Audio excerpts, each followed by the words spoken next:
concern taking care of the city of Kirby like they do. Like I said, I don't think, that's just my opinion. I agree. Yeah, no.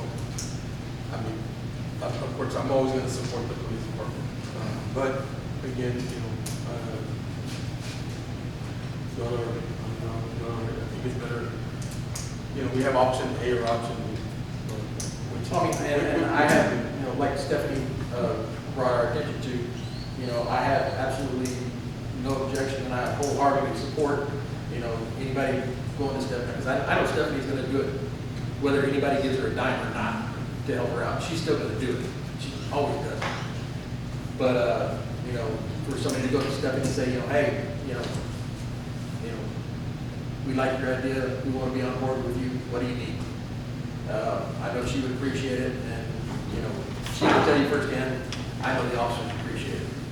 But like I said, I'm 100% in support of something like that. I just don't think that's something that this board ought to partake in.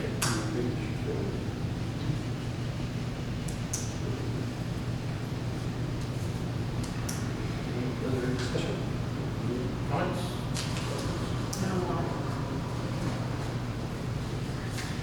Moving on, item 8, council liaison, discussion between the board and the liaison from the Kirby City Council.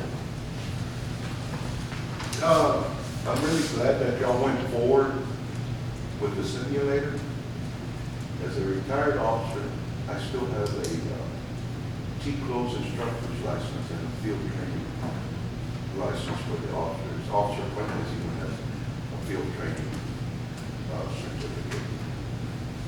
And the reason I bring this up is because, and even Officer Puente, or I always call him Officer Puente, board member Puente, has even gone with me through training.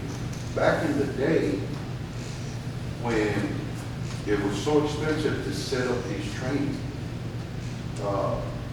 the people who would put out these training would have to hire several officers to play the bad guy. We had to find a place to go simulate emergencies. And of course, it cost an arm and a leg.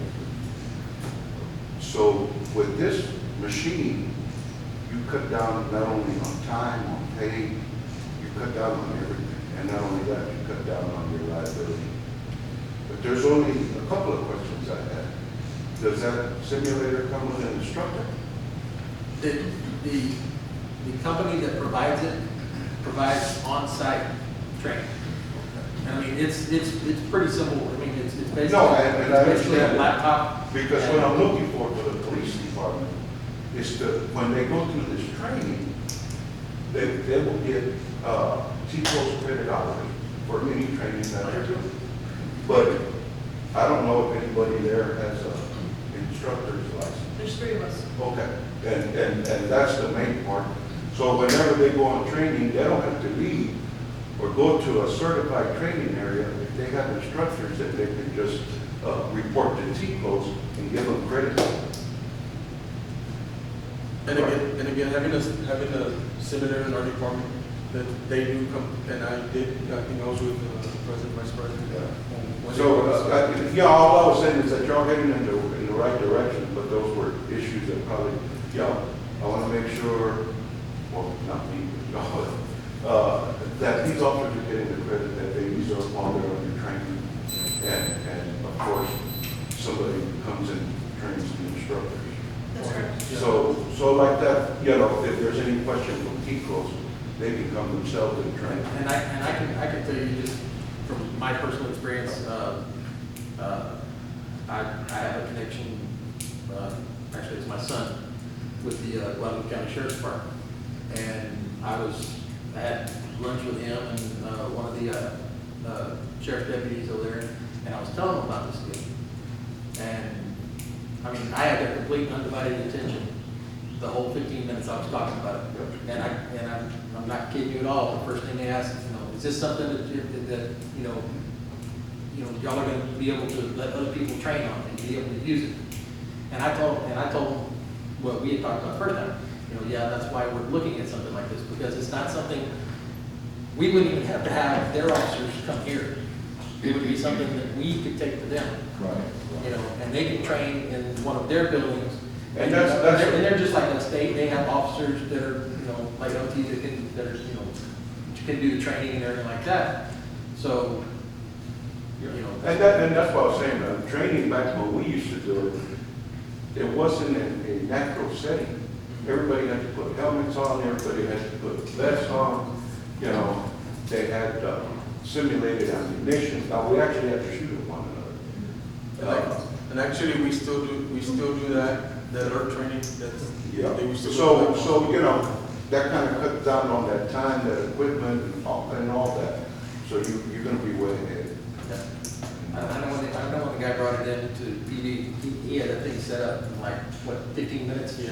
Yeah, I mean, they completely don't set take up, long. ready to go, and he was, you know, who wants to put it on first, you know? They must be 50 scenarios for that thing. Oh, there's Well, hundreds. If not more, yeah. And they can have more. Oh, yeah. Over every time. Definitely. My simulator was 6 football fields. That's the size of mine. And you never know, if we do decide to rent it out or whatever, yeah, we can put that money aside for a new one down the line. Updates. Yeah. And actually, we've Or had, updates. we've had ours for less, for about 2 years already, and it's very inexpensive to add scenarios, so we have over 1,000 scenarios that the officers can train on. And I did ask questions in the very beginning when I first came on the board. Right. Because I've been in simulators, like I said, 6 football fields plus. Yeah. Sometimes simulators can overcome somebody's mental state. It's just too much for them to handle.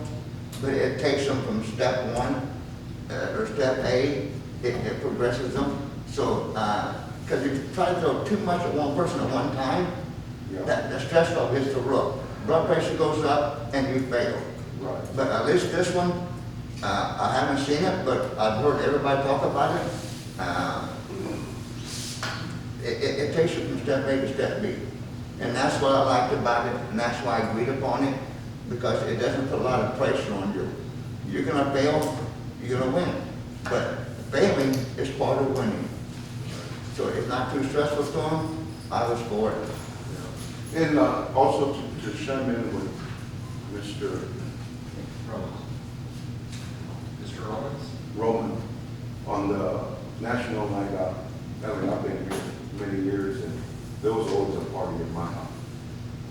And people from around Ackerman would come over. So, you know, that would be nice if we could get back to that. But that's it. I took too much of your time. And George got the machine because I left. Item 9, request announcements. Request by presiding officer, board members for items to be placed on future board agendas and announcements on district events, community interest of the board. Paul. I would like to welcome this young lady to the board.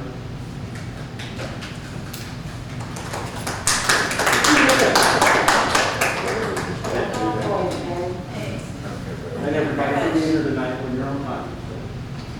Thank you. That's it. That's all I got. Carrie. Thank you. Mrs. Mann. I don't have Okay. Yeah, I don't have it. Mr. Shaw. Only thing I gotta say, I did like your comment. I'm gonna be looking into that as well. I think it's a very good idea, because I'm a firm believer, you can't eat an elephant all at one time, but you eat it one leg at a time, one piece at a time. So if that's what we can do to get the community together, we gotta do piece by piece, and eventually grow those pieces into larger pieces, and then you can have the community. But you gotta start small. Great comment. No other comments for the pieces that I'm aware of. So I'll look up tomorrow. All right. As far as our next meeting, I was going to ask LT, do you have any idea of roughly, like by our next meeting, would you have pricing for the K-9 unit and stuff? Yes, sir. I'm going to be getting that hopefully by tomorrow. Oh, okay. So I'd like to go ahead and put that so we can kind of keep that on our mind, you know. It might be something that we have to move on sooner than later, because what good does it do is to have a thing I need it, and nothing to put it in, and no way to take advantage of it.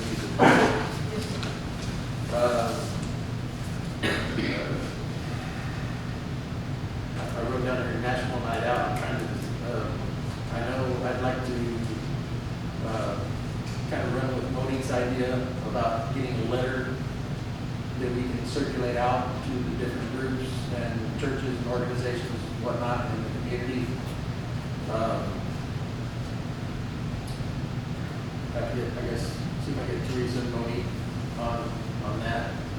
I guess we should probably go ahead and put that on the next agenda also, to make sure we stay on top of that, so we're not, like I said, I'd like to get that letter out and get as many responses as we can, so we can, use that as a promotional tool going into National Night Out. And next meeting.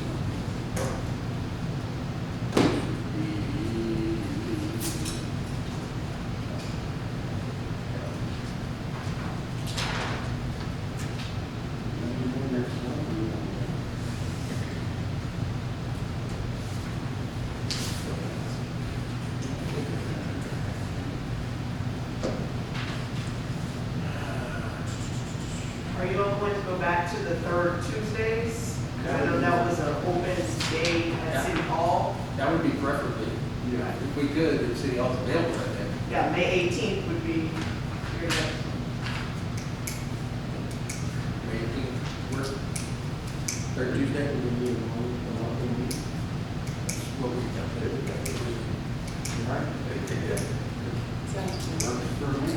So, next crime control board meeting will be May 18th, Tuesday, which is the third Tuesday, here at City Hall, 7 a.m. or 7 a.m., 7 p.m. I could be here at 7 a.m.